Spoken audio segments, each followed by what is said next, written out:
وحنا دوغو فرحسان هاي كسو قيب قالك شركة مهم أي شركة هرمود قوشي سلاد هاي وأقول سومالي أسوهيتي إن مانتا أنا سوغو نمد ودبال دقيدة أبال مرنتا هيركي ugu sarreeyay ee Hormuud ka gaartay meeshan caawa aan ku dabaaldegayno iyadoo uu ku matalayay gudoomiye Axmed Maxamuud Yuusuf oo ku guuleystay hogaamiyaha sanadka ee qaaradda Afrika marka laga qiimeeyo dhinaca isgaarsiinta munaasabadaas oo aan ogahay inay ka dhacday magaalada Cape Town ee dalka South Africa sidoo kale waxaa xusid mudan in gudoomiye Axmed Maxamuud Yuusuf uu isla sanadkan ku guuleystay hogaamiyaha sanadka ee shirkadaha isgaarsiinta caalamka taas oo ka dhacday magaalada Amsterdam ee dalka Netherlands gudoomiye Axmed shaqaale weynaha shirkadda iyo dhammaan ummadda Soomaaliyeed oo ay magacooda matalaanba waxaan leeyahay hambalyo waana ku ammaanantihiin guushaad Soomaali soo hoyseen waxaan ku faraxsanahay in ganacsiga Soomaaliyeed uu qaan gaaray aadna soo hoyseen guul looga aqoonsaday fagaarayaasha adduunka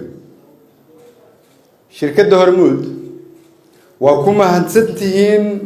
ammaanada aad u xafideen 13,000 ee qof ee Soomaaliyeed oo shirkadda iskale shirkadda Hormuud waad ku mahadsantihiin inaad shaqo u abuurteen in ka badan 100,000 oo qof oo Soomaaliyeed shirkadda Hormuud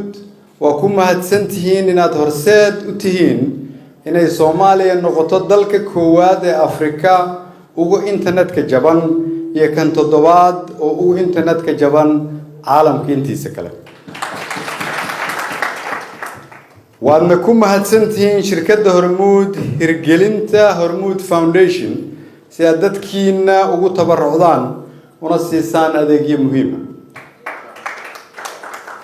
ganacsatada Soomaaliyeed dhammaantood meel walba oo ay joogaan waxay mudan yihiin ammaan waxayna Soomaaliya u soo hooyeen guulo waaweyn waxaana aaminsanahay sababta ganacsigeenu uu u horumaray inay tahay inay leeyihiin ammaano taasoo ay tahay in aan ka baranno ammaanada haddii aan siyaasiinahay si gaar ah waxaan rabaa inaan fursadan uga faa'iideysto inaan shirkadda Hormuud iyo gudoomiyaheedaba uga mahad celiyo howlihii waaweynaa ee aan soo wada qabanay kana soo wada shaqeynay intii aan xafiiska joogay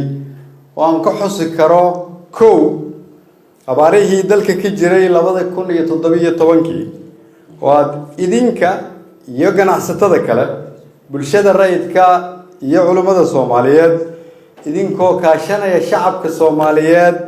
aad guul weyn ka soo hoyseen in shacabka Soomaaliyeed degdeg loogu gurmado oo ku mahadsantihiin waana ku ammaanantihiin waxaan idinkaga mahad celinayaa waqtigii aan xafiiska joogay inaad nagala shaqayseen meel marinta sharciga isgaarsiinta iyo dhisidda hay'adda isgaarsiinta qaranka oo maanta dalka u adeegaysa waxaan idinkaga mahad celinayaa dadaalkii idinka iyo ganacsatada kale aad ku bixiseen in dalka deynta laga cafiyo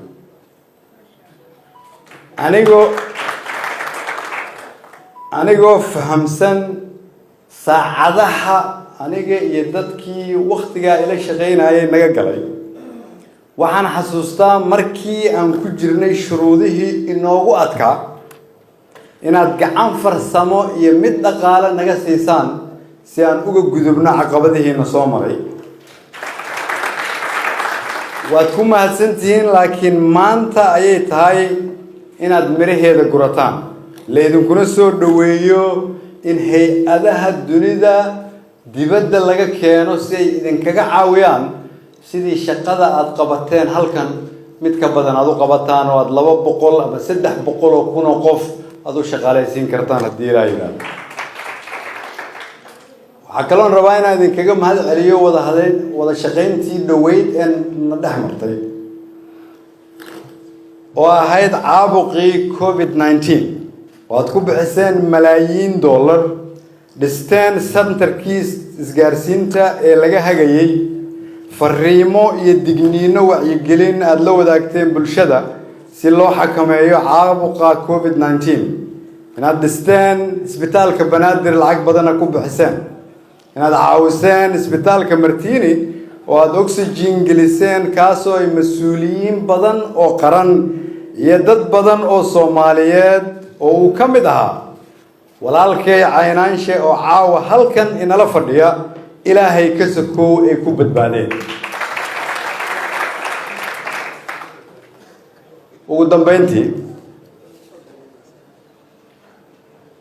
in shirkadda isgaarsiinta dalka ugu weyn oo ay talo iyo tacab ku leeyihiin